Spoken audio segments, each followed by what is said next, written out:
सोचिए, क्या होता है जब न्याय मिलने में दशकों लग जाते हैं। 2024 की शुरुआत में जेफरी एप्स्टीन केस से जुड़े लाखों सरकारी दस्तावेज पब्लिक किए गए। तो चलिए आज इसी सवाल की तह तक जाते हैं कि आखिर इस सच को सामने आने में इतना लंबा वक्त क्यों लगा। 2024 की शुरुआत में एक बहुत बड़ा खुलासा हुआ। जस्टिस डिपार्टमेंट ने जेफरी एप्स्टीन की जांच से जुड़े 30 लाख से भी ज्यादा पन्ने जारी करना शुरू कर दिया। ये पारदर्शिता की तरफ एक ऐसा कदम था जिसके बारे में पहले कभी सोचा भी नहीं गया था। और यहीं से आज का सबसे बड़ा सवाल खड़ा होता है, इन फाइलों को दुनिया के सामने आने में आखिर इतने दशक क्यों लग गए। ये कहानी सिर्फ एक इंसान की नहीं है, बल्कि ये कहानी एक ऐसे सिस्टम की है जो बुरी तरह से नाकाम हुआ, जहां न्याय को अनदेखा किया गया। इस कहानी की जड़ें दशकों पुरानी हैं, उन चेतावनियों में जिन्हें लगातार नजरअंदाज किया गया। चलिए शुरुआत से शुरू करते हैं और देखते हैं कि कैसे एक्शन लिए जाने से बहुत पहले ही खतरे की घंटी बज चुकी थी। जरा इस टाइमलाइन पर नजर डालिए। 1996 में एफबीआई को पहली रिपोर्ट मिली और 2006 में जाकर एक ऑफिशियल जांच शुरू हुई। बीच में पूरे 10 साल का फासला, 10 साल की खामोशी, जिसके दौरान न जाने कितनी और जिंदगियां बर्बाद हो गईं। एक सर्वाइवर वर्जीनिया गिफ्रे ने एप्स्टीन और मैक्सवेल के कहे इन खौफनाक शब्दों को याद किया। ये शब्द उनके घमंड और इस यकीन को दिखाते हैं कि उन्हें कोई छू भी नहीं सकता, कि वो कानून से बहुत ऊपर हैं। लेकिन बात सिर्फ नजरअंदाज करने की नहीं थी। 2008 में एक बहुत ही विवादास्पद डील हुई, जिसे कई लोग जीवन भर का सौदा कहते हैं। ये नॉन प्रोसिक्यूशन अग्रीमेंट इस कहानी के सबसे बड़े अन्याय के तौर पर सामने आया।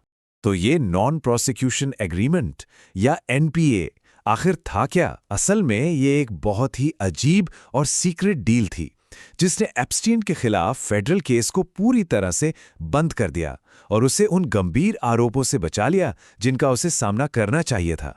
जरा इस डील की शर्तों को देखिए। इसे सर्वाइवर्स और पब्लिक दोनों से छिपा कर रखा गया। इसने न सिर्फ एप्स्टीन बल्कि उसके साथियों को भी इम्यूनिटी दे दी। और सबसे खराब बात, पीड़ितों को यह झूठ बोला गया कि केस अभी भी चल रहा है, जबकि अंदर ही अंदर यह सौदा हो चुका था। और ये सिर्फ बाहर के लोगों का कहना नहीं था।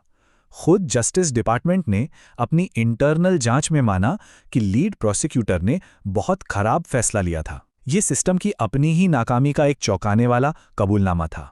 और ये गुस्सा सिर्फ जस्टिस डिपार्टमेंट तक ही सीमित नहीं था।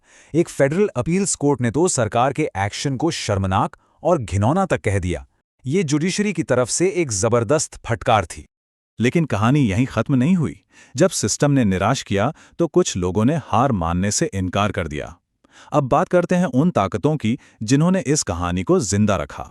इस कहानी को चुप नहीं कराया जा सका। वर्जीनिया गिफ्रे जैसे सर्वाइवर्स ने सालों तक कानूनी लड़ाई लड़ी। और फिर 2018 में मियामी हेराल्ड की परवर्जन ऑफ जस्टिस सीरीज ने उस सीक्रेट डील का पर्दाफाश कर दिया, जिससे पूरे देश में गुस्सा भड़क उठा।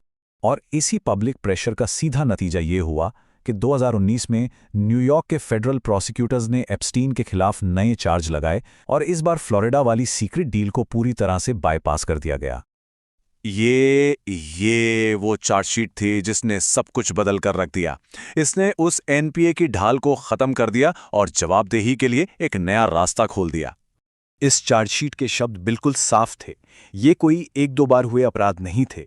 ये एक सोचा समझा ऑर्गेनाइज्ड सिस्टम था, जिसके जरिए पीड़ितों को भर्ती किया जाता था और उनका शोषण होता था। केस दोबारा खुलने के बाद चीजें बहुत तेजी से बदली। एप्स्टीन की गिरफ्तारी हुई और फिर जेल में उसकी मौत हो गई। लेकिन कहानी यहां भी नहीं रुकी।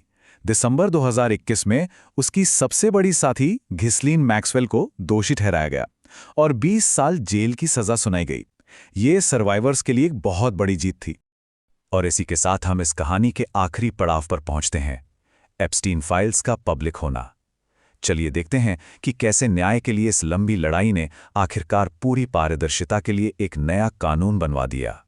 कहानी का अंत एक कानूनी जीत के साथ होता है, दी एप्स्टीन फाइल्स ट्रांसपेरेंसी एक्ट। ये एक ऐसा कानून था जिसे दोनों पार्टियों ने मिलकर पास किया। ये लगातार बने पब्लिक प्रेशर का सीधा नतीजा था। और इस कानून ने एक बहुत सीधा और साफ आदेश दिया। जस्टिस डिपार्टमेंट को एप्स्टीन पर अपनी पूरी इन्वेस्टिगेशन फाइलें पब्लिक के लिए अवेलेबल करानी होंगी। इसी वजह से डीओजे की एप्स्टीन लाइब्रेरी बनी और लाखों डॉक्यूमेंट्स सामने आए। तो दशकों के संघर्ष के बाद फाइलें अब सबके सामने हैं। लेकिन ये हमें एक बहुत बड़े सवाल पर लाकर छोड़ देता है, जब इतने शक्तिशाली लोग शामिल हों तो सच्ची जवाबदेही का मतलब क्या होता है? और हम ये कैसे सुनिश्चित कर सकते हैं कि न्याय में फिर कभी इतनी लंबी देरी न हो?